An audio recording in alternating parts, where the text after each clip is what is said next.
Waiter. Yes madam. ആ പെൺകുട്ടി കൂവിക്കൊണ്ടിരിക്കുക. ഓ അത് ഞങ്ങളുടെ ഒരു സ്പെഷ്യൽ ചായയാണ്.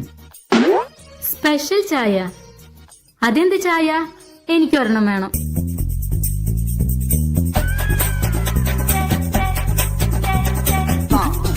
ഇതിനെന്താ സ്പെഷ്യല്? നോർമൽ ടേസ്റ്റ് ആണല്ലോ. ഈ ചായയുടെ വില 5000 രൂപയാണ്. 5000 രൂപയുടെ ചായ? ഓരോ വട്ടം കൂവുമ്പോഴും 100 രൂപ കുറയും. ഓരോ വട്ടം കൂവുന്നതിന് 100 രൂപ കുറയോ?